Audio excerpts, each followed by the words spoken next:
You're listening to The Baker Boys, Episode 4. Les, England and France, 1917.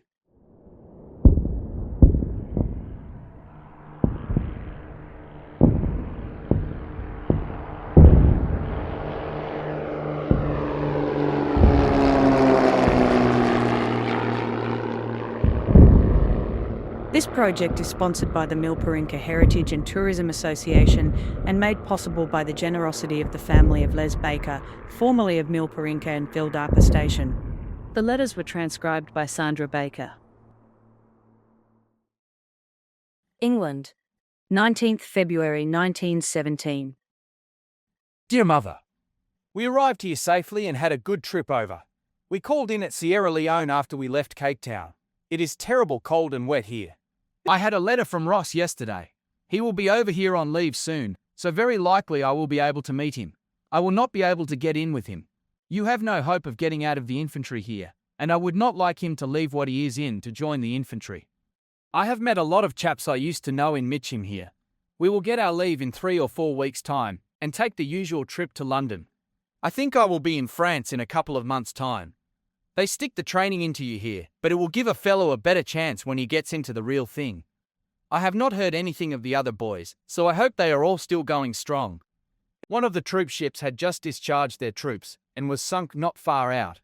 We passed over where 2 different boats were sunk coming over. Well, Mum, I am writing this in a hurry as the mail will soon close. I am quite well, hoping you are all the same. With best love to you all and hoping to be with you all again soon. Your loving son, Les. The mail did not close when it was supposed to, so I have time to write a few more lines. There was about 6 inches of snow all over the ground here about a week before we arrived. It took 9 weeks to come over. The sea was as calm as a mill pond all the way. I had 6 teeth out on the boat. I had to go under ether to get them out. I am writing to Ross and I will try to get my leave when he is over here. Well, Mum, I will write a long letter on Sunday. Lark Hill Camp, Salisbury Plains, 24th February 1917. Dear Mother, we arrived here safely after 64 days on the water. We landed at Devonport about 6:30 in the evening, then took the train to Amesbury. Arrived there about 3 o'clock in the morning, then marched to the camp, lobbed there about 4:30 in the morning. You're up over your boots and slush walking along the roads here. They talk about the green fields of England, but all you see here is fields of mud and dirty-looking pine trees. The villages about here have funny winding streets and thatched roof houses. We had a good trip over. The rickshaw runners were very funny in Durban, but there was more in Cape Town.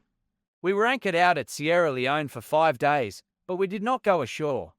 We passed over where a boat was sunk about 6 days before. We seen a bit of the wrecking floating about. I had a letter from Ross since I've been here. He will be over on leave shortly. Things are not too bad here. We have huts, 30 men to a hut. We also have a stove in the hut. We are allowed 5 blankets. The food is good, what there is of it. But I am not going too bad. I weighed last night and went 12 stone, 11 pound. There was 6 inches of snow over the place just before we came, and it froze, and the ground was all covered in ice. But it is all melted now. The water taps were all frozen up for 3 weeks. There was a case of meningitis taken out of our hut yesterday, so we will be quarantined for 3 weeks. It will put us back a good bit in our training, so we won't get to France as soon as we thought we would. We have not had our leave yet, so I can't tell you anything about London. We are not allowed to leave our hut, so we don't know what to do with ourselves. We have been up to all sorts of games, skipping and jumping, anything to keep us warm. 25th February 1917. It is a beautiful day today. The sun is shining. This is the first time I have had a decent look at the sun since I landed. It is pretty rotten being stuck in the hut on a day like this. The chap that had the meningitis is seriously ill, but none of the others in the hut have any sign of it. But we will be cooped up just the same. There is some very interesting old places about here, but we have not been able to get out to see them yet. We get issued with Macintosh cloaks and woolen gloves here. They are all right too. Well, Mum, I will say good night. With best love to all at home, your loving son, Les. There was a chap round selling silk handkerchiefs today, and one of our fellows bought one and raffled for 2 pence a member, and I won it. I am sending it to Nell. Larkhill, March 3rd, 1917. Dear Mother, I received your letter and was very pleased to hear from you. We had a pretty quiet Christmas on the boat. I was pleased to hear you received my letter from WA. I suppose John will kid himself a bit now. I did not know that Bob Hart was in our unit until I got your letter yesterday. I made inquiries this morning and found out he was, but he went into hospital this morning, but I do not know what was wrong with him. I received 2 letters from Gurley. The darky got let off. Fancy old Bottom putting the kibosh on himself. I was just thinking that it will be Ross's birthday tomorrow. I'm going to write to him directly. How is Auntie? It snowed all night last night and everything looked lovely this morning. We will be in London for 4 days' leave in about a fortnight's time. I sent some souvenirs from Durban.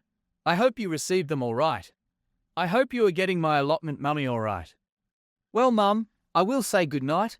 With best love to all at home, your loving son, Les. DS. Give the flags to Bubs and Mel.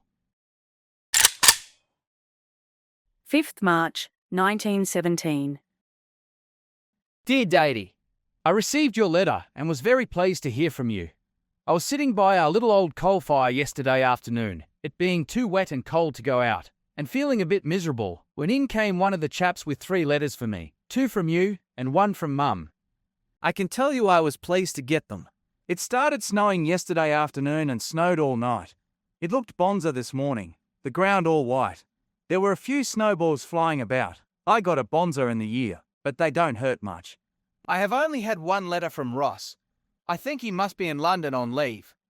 I am glad you got the brooch all right. I wear 2 pairs of socks here. The ground is so cold and wet. I wish I was there to have some mulberries. There's no place like home, girlie. The briny did not trouble me much. Only it gets a bit monotonous being cooped up on a boat for 9 weeks. We passed over where 2 boats were sunk, and only missed a submarine by an hour the day before we landed. So, Mary and George are going to do the trick at last. Don't worry about me, old kid.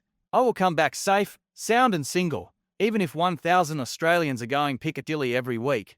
The pommies hit us to buy for everything we buy over here. Whatever you do, don't have a Maltese, even if it would please old Jim. I will be pleased to get the socks, but keep the supply to Ross, as I won't be over in France for a while yet. We are out of quarantine now. I will shake hands with you on that. Wish that we will all be back before next Christmas. Old Fritz is getting pushed back a bit now. They have a good few German prisoners working about the camp here. They are a good stand of men in most cases, that is physically, but I would not mind pulling any of them for a scrap. They seem jolly pleased to be here, and they get fairly well treated. You see dozens of aeroplanes flying around here some days. We went down to Amesbury on Saturday and had a look through an old church there. It is about 1,000 years old, and the work on the inside of it is beautiful. Well, girlie, I will say good night. With best love to all at home, hoping you are all well. Your loving brother, Blaze. In the snow and mud. Dear Dade, I received your letter, written on the 20th January, and was very pleased to hear from you. I'm ashamed to say I received 1 from you, Mother, and 1 from Nellie, about 3 weeks ago, and am only now answering them. I did write 1 to you and Nellie, but I went on leave to London the next day, and I have been carrying the letters about in my pocket. I lost the 1 I wrote to you. Well, girlie, I had 4 days in London and had a bonza time. Had a good look round at all the famous places, but I will tell you all about them when I get home. The people there are not bad. They will stop and show you where to go and walk half a mile out of the road to show you a place you want to find. We used to have some fun. Another chap and I were having dinner in a flash restaurant. Asked one of the tabbies for prickly pears and cream. She did not take a jerry. She said, "We have no prickly pears, but we have Bartlett pears." They call us Aussies. You would be going for your life along the Strand, Piccadilly, Leicester Square or some other blooming place, and the tabbies try to stick you up all over the place. They go mad after the Australians. I think London is worse than Cairo. You see nearly all the women going into the pubs and get their drinks and smoke just the same as men. They are just the same all over England. We were round in the Anzac Buffet. You can get as much as you want to eat there for nothing. They are all Australian women that are running it. We had a look round Westminster Abbey. 2 munitions girls took us around and showed us round. One was an inspector at the Woolwich Arsenal, and the other was working in the factory, and two other munition makers were about the only respectable girls I've seen in London. I've seen awfully young fellows coming over here and marrying girls who they don't knows what they are, and in a few weeks are in France, and their wives get their money, and then carry on as before. There are some bonza theatres in London. We went round to a good few of them. I stopped at the Union Jack Club.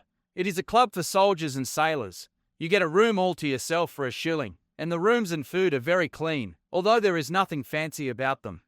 Parties of us used to meet at the YMCA and get a guide around to the different places of interest, the Tower, and all those places. We went on a route march today and went past the old chestnut tree. It still has a part of the old forge under it. You remember the old poem, The Village Blacksmith? It is snowing again tonight. The people here can't remember such weather as this it. I am used to it now and don't mind it much. I have 3 letters from Ross. He is well and going strong.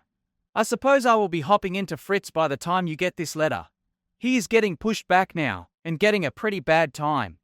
I was through the gas here the other day.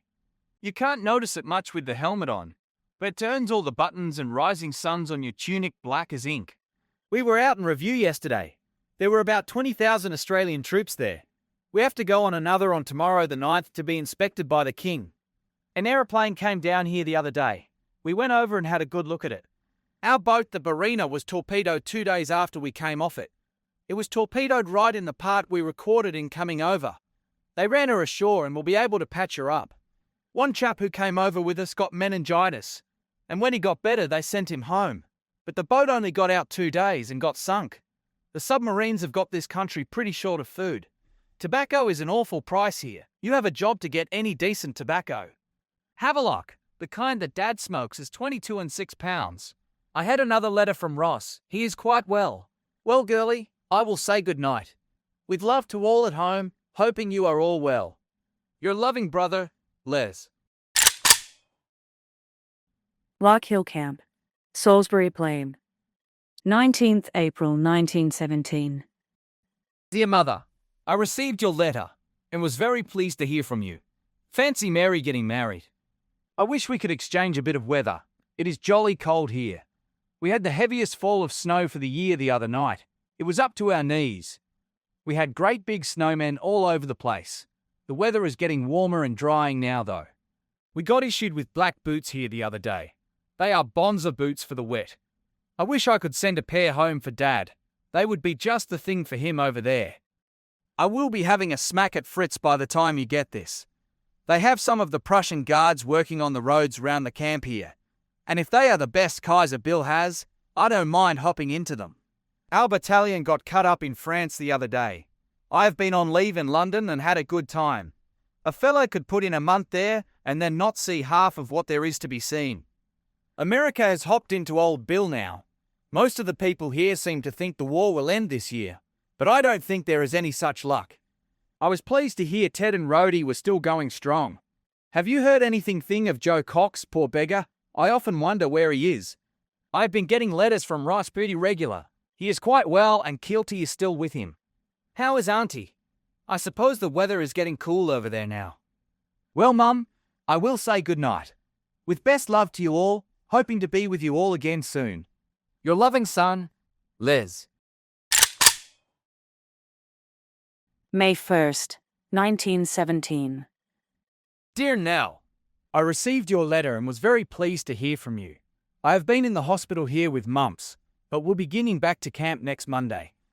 I would have been off to France tonight if I had not got them. Another chap and I were out for a walk through the woods here yesterday, and we found some wild violets. We also found some yellow flowers, but I don't know the name of them. I am enclosing a few of the violets. We also caught a little rabbit. He ran into a short burrow, and we dug him out. I suppose the old pot that owned the woods would have went crook if he had caught us catching his rabbits. I look a bit of a character with the blue hospital uniform on. Well, Nell, I will write a longer letter next time. With love to all, your loving brother, Les. P.S. I am forwarding a paper. The bit about the elections, that is. In it is all we have seen or heard about them. May 10th, 1917. Dear Mother, I received your letter dated 16th March and was very pleased to hear from you. I've been receiving all the letters from home regular. I got 4 this afternoon and 2 yesterday. I got back into camp on Tuesday from hospital. I was in 3 weeks with mumps. I sent a cable from here, but it didn't go through headquarters in London, and I never heard any more about it. Some of the cables were sent, but most never get any further than headquarters. I hope you have received my letters all right. None of the sketches in the souvenir were of me. I did not know any of those chaps that threw that message overboard. We are having lovely weather now. I saw Parker's photo in the Chronicle. John is a bit of a goer. Fancy him being able to shoe horses already. Don't ever let John come to war, Mum, if it lasts another 10 years. I am all right, but the treatment some of the poor beggars get for the slightest offence is awful. It was terrible here in the winter. Poor beggars would go on sick parade, and the camp doctor would send them on duty after a few days. They would go on sick parade again, and would get sent to hospital, and would generally be too far gone to do anything.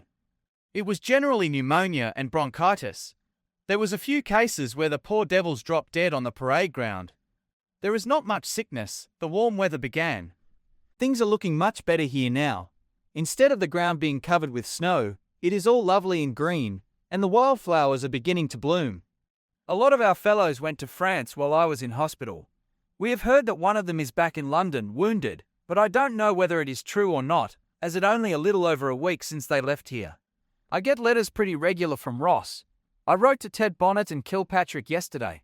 Ross, me, Tom Edwards and Rhodey and Mick in France.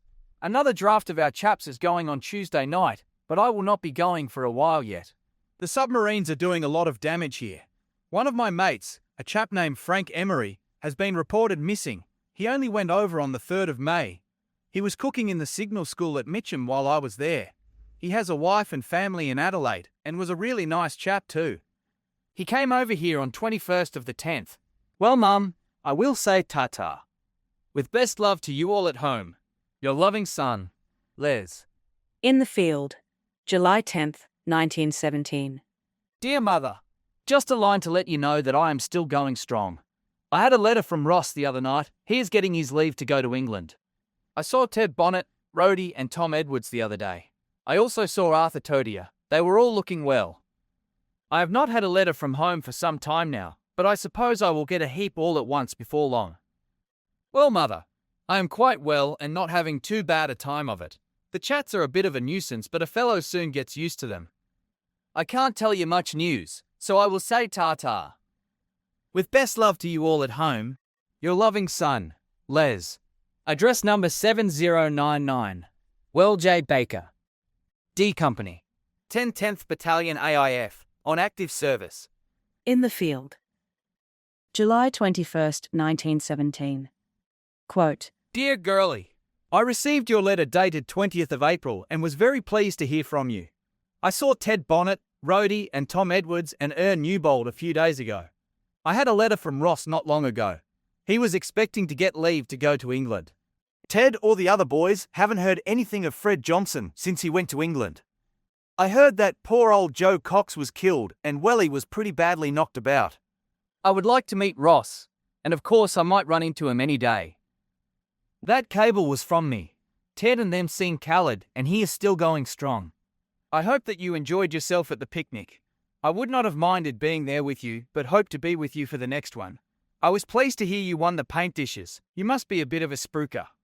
I wrote a whiz-bang to you today, one of those field service cards. We call them whiz-bangs.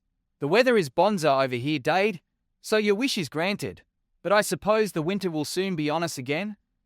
I hope you win on the knitting turnout. I wish you best of luck anyhow, old girl, and hope you get a win. I have about half a dozen pair of socks I have not worn yet, so I'm pretty well off just now.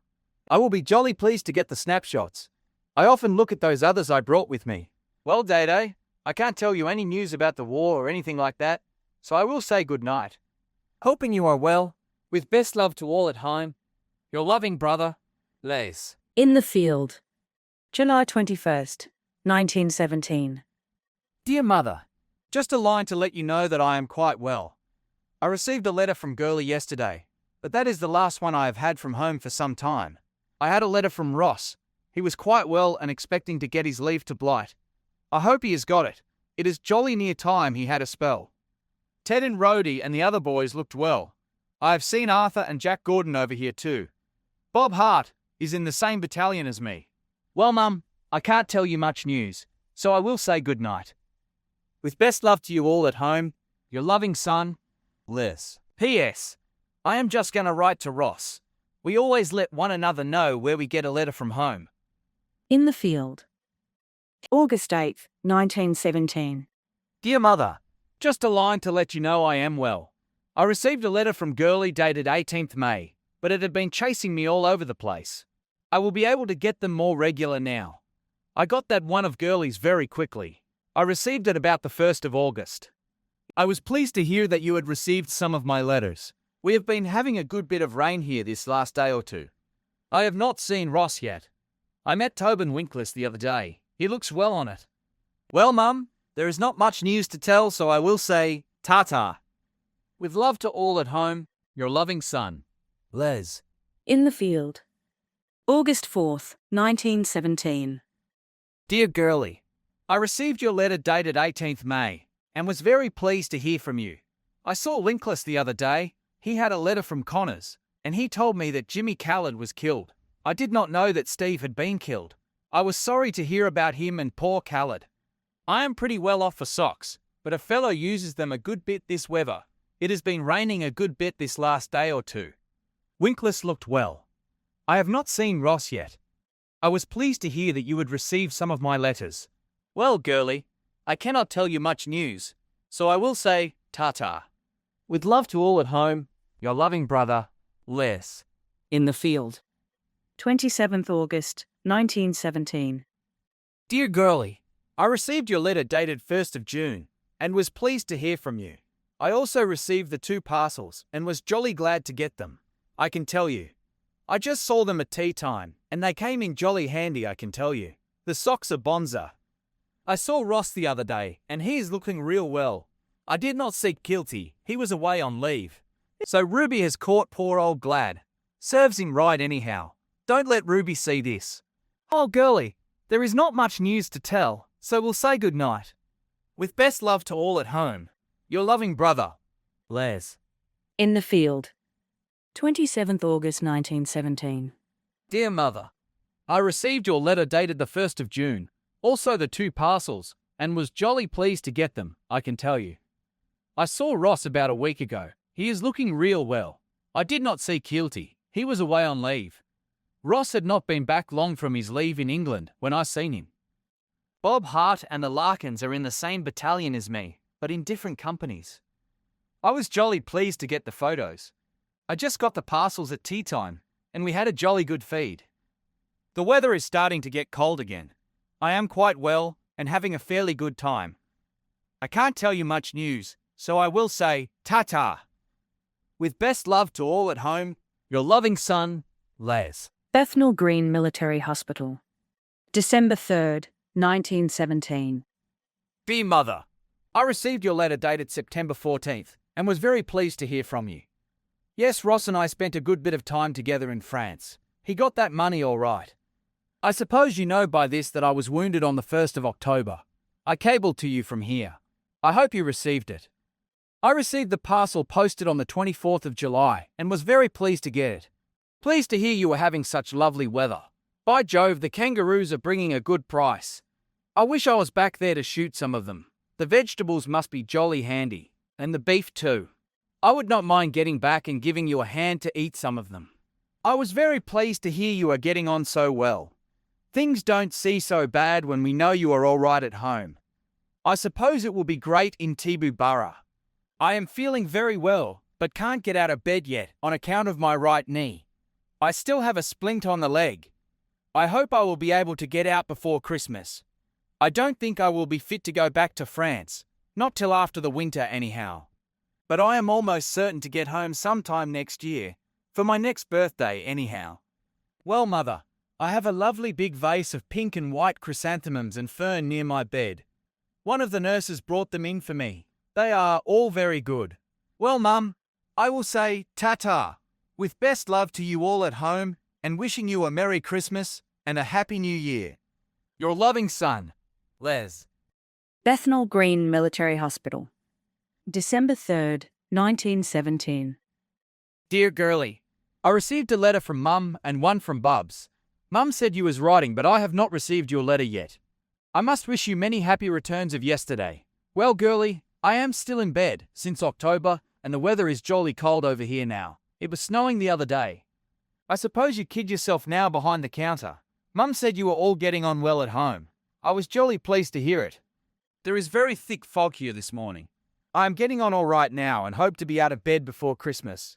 I missed a chance of sailing home a few weeks ago. A colonel came round looking for cot cases to go home on a hospital boat. He asked me how I was, and I said I was all right, so he went on to two other chaps, and he booked them up to go home, and they were up and walking shortly after. They left here the day after to go straight on the boat, and I can tell you I have been cursing everything ever since. But I think I will get home before longs, as I don't think I will be fit for any more active service. It's not too bad here in hospital. The nurses are all very good. One brought me a lovely bunch of pink and white chrysanthemums yesterday. They were very nice. I can only draw 3 and 6 a week while I am in hospital, but of course, I will have the rest to draw when I come out. It is enough to buy a bit of fruit and stuff with. We get cigarettes from the Australian Red Cross. Well, girlie, I will say ta-ta, wishing you a Merry Christmas and a Happy New Year. Your loving brother, Les. December 3rd, 1917. Dear Bubs, I received your letter dated 16th September and was very pleased to hear from you. I suppose you know long ago that I was wounded in action on 1st October. I'm getting on well now. All my wounds are healing except the one in the right knee and one in the right breast. I was hit in both knees and in about a dozen places between the left knee and the thigh. 6 or 7 holes in my left hand and one in the chest and one through the face, and the left side of my face and my wrist were burst with the explosion. My right knee is still in a splint. I suppose I will be able to get out of bed before too long. I hope I can get out before Christmas, although I ought to be glad to be in bed this weather. I was wounded near Passchendaele in Flanders. I'm feeling all right now, don't have any pain. I received the parcel posted on the 21st July since I had been here. I was very pleased to get it. I have not had a chance to wear the socks yet, but they will be very handy when I get about. Yes, Bubs, I wish we were all back with you again, but I think this war will be a long, a bitter struggle yet. I was pleased to hear your pets were all right. I suppose you will be riding the camel when we come back. Did you go to the sports? I sent a cable. I hope you received it all right. Well, Bubs, I will say ta-ta, wishing you all a Merry Christmas and a Happy New Year. Your loving brother, Les.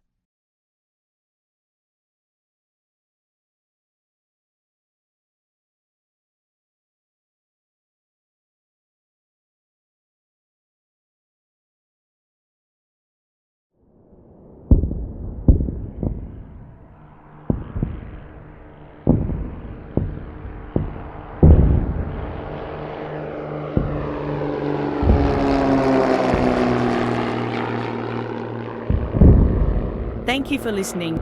Be sure to tune in to episode 5 featuring Ross Baker in France, 1917.